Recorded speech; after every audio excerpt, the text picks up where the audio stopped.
Hello, my name is Grazian and welcome to my first vlog in which I'll be talking about the film London Has Fallen, and split into the different parts. For that I have used the Blake Snyder beat sheet, which has helped me make notes in which to split the film into different parts and explain them. So let's get into this. So the first point is the opening image. So the opening image is the part of the film where it just shows you watch a couple of minutes and you think to yourself what's going on, and you try to give yourself an idea of what might happen next and what impact it has later on in the film. So the opening image has a lot of military shots with documents in it which are classified, and a radio message that caught my attention that clearly says something about terrorism and some terrorist attack that was the biggest attack in decades.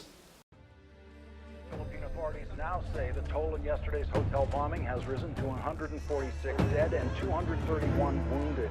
It is the most devastating terrorist attack in Asia in 10 years and the worst ever in Manila. And it just gives me an idea of the film being an action film, which I'll get into later on. And basically there's a clip played after that in which there's a main character introduced, the villain, which will have a huge impact, spoiler alert. And we'll see how much the characters developed to get revenge on what happened. So what happened is, basically the US Army and the President have decided to assassinate him because he's the sixth most dangerous terrorist in the world. But they didn't succeed, so he survived, another spoiler. And basically it will show how he will impact the storyline of the film. So now the next point on the beat sheet was the setup. The main character is Mike Benning. He's the #1 rated presidential security guard, which has been working with the president for years, and he's just been named the #1.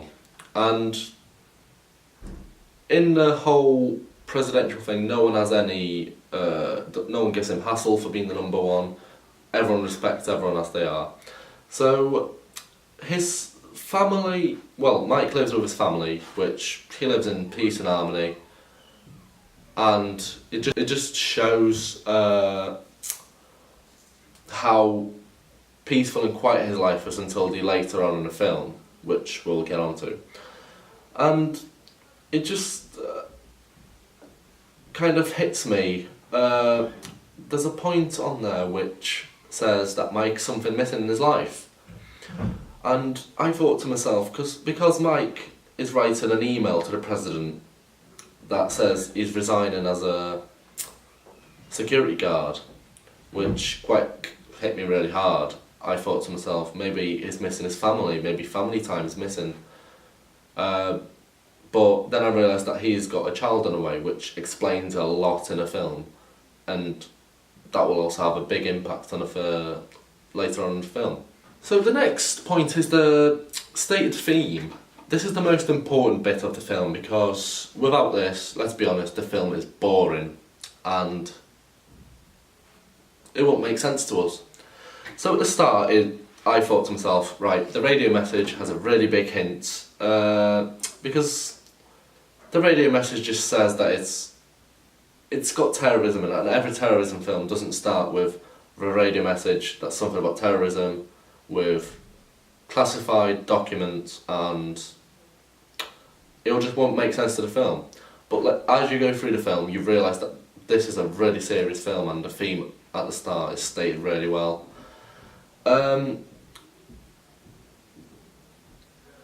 Basically, as well as stating the film, they just wanted to, well, the US Army, not they, wanted to assassinate him, but they didn't succeed, as I said in the opening image. They killed his daughter and injured a lot of his family, but he escaped unharmed. And by this, he's coming back to get revenge on the US Army, and not only them, but show how powerful. So, the fourth point on the beat sheet, which also caught my attention is the catalyst. This is where the action begins, and there has been a tragic murder, assassination, whatever you want to call it, of the British Prime Minister, who was quite a big leader, who was a Prime Minister, and a lot of the world leaders have gathered to pay respect to his funeral. But before that happened, there's been a ambush, terrorist attack, and the Canadian president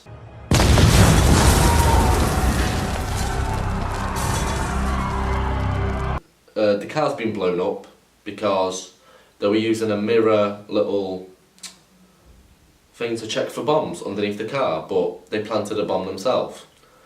The German Chancellor was shot at a parade of the British soldiers.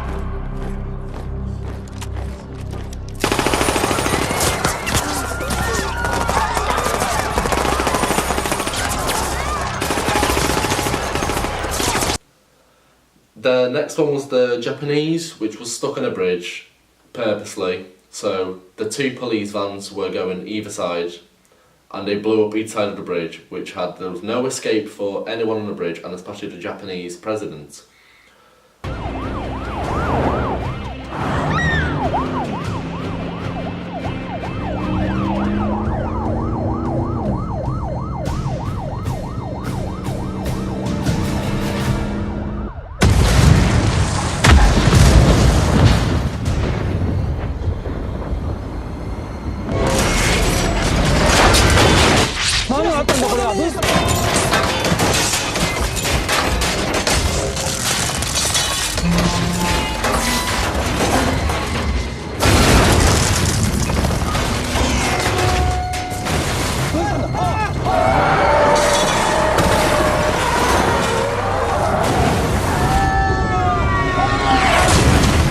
The next one was the Italian, which was on the Westminster Abbey, and they were getting a private tour, frankly, and it was the 30th birthday of his wife, which was quite tragic to see the Westminster Abbey get. Madonna, che è successo?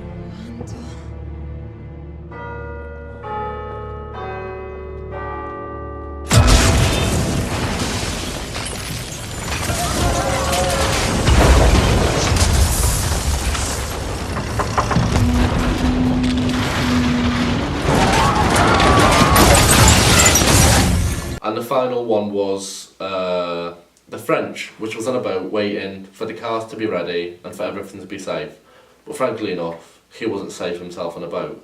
But there was a big cargo ship coming by with a load of explosive, which wiped out every single all the windows in a Big Ben building, and just wiped out every single boat that was on that lake.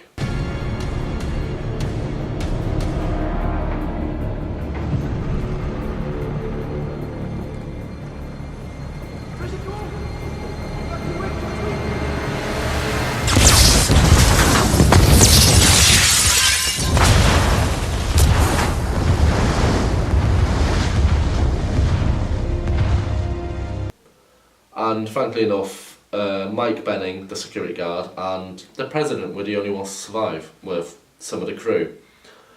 And they basically just need to survive until the end, and we will just get on to, we'll see how they progress throughout the whole film, and we'll just get to it all at the end. So, after the catalyst is the debate. This is where the main character doubts in something, or one of the main characters will start thinking about something bad, that they won't achieve the goal.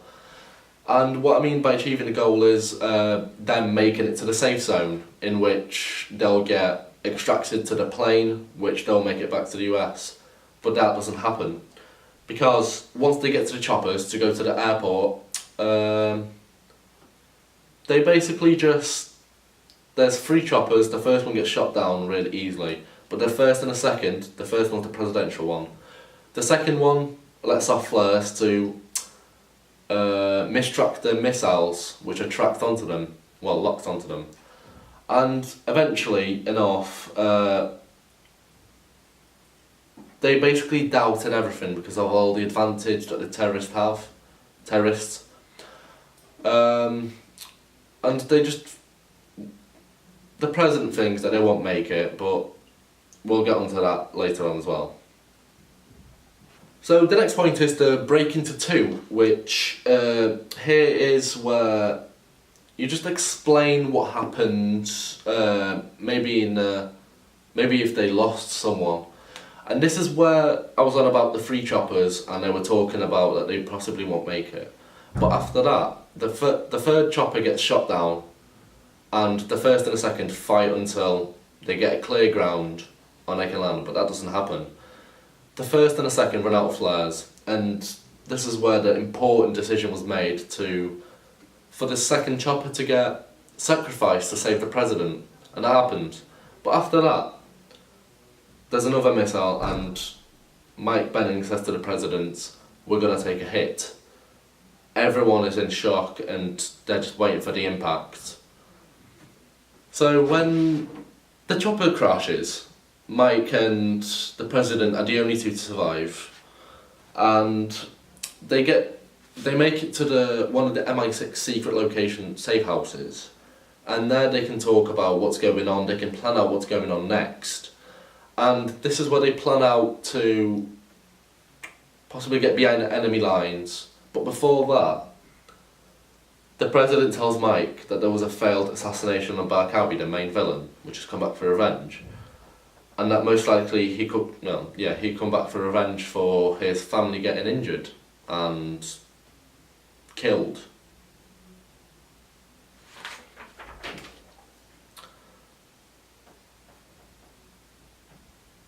And this is where the president and Mike actually pay respect to the terrorists for executing the whole attack better than better, which means they basically succeeded 150%, and they've just done it better. So one of the final points was the promise of the premise, which here the main character, Mike and the president, are in a new situations that they have never been in before. Well, I assume so anyway. So what I mean by this is the president's world looks like just sitting in an office, making sure the country is run well, under security, hundreds of security in a building, so he is safe from anything. And pretty much same with Mike's. He lives with family, lives with his wife, with a child in a way. And it's just really good to see both of them in a situation like this, where they have to count on each other and trust each other. And it's well structured that the film is based like this, because in one moment the character lives in peace and quiet, and the next they are surrounded by chaos and enemies. So, the midpoint.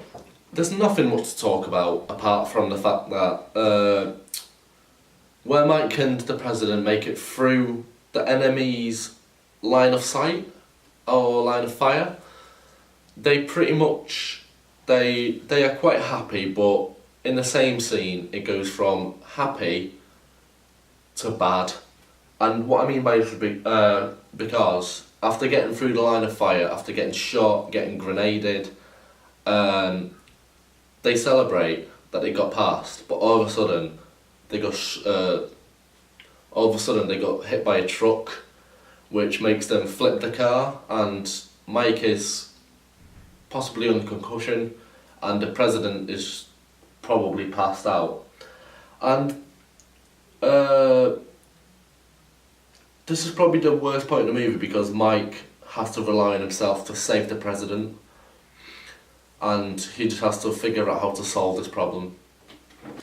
So continuing from the midpoint, the bad guys close in. This is where Mike and the president get through the enemy line of fire or sight, and they think it's all good, but all of a sudden they get hit by the truck and it all goes bonkers. And Mike, from this point onward, has to race the time and work with the UK Special Forces to figure out how to get into the terrorist building and how to save the president. So, getting through the last point, I have missed out a couple of points because I feel like they just repeat themselves and just flash back to previous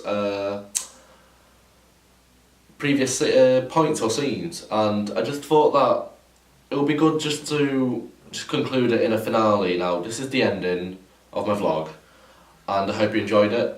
And it's just getting to the last point. It's just the main characters found the peace after the terrorist attack, and they have returned to the normal everyday lives. The president back in his office, ruling the country, and Mike back home, still as a security guard. And even though this scene's going to flash back to where he was writing the email to resign, he goes back to it, and even though his child was born and he's living a happy life, he still wants to be a part of that presidential crew to save the president. And he's going to carry on to be the #1 presidential security guard. So thank you very much for watching, and bye.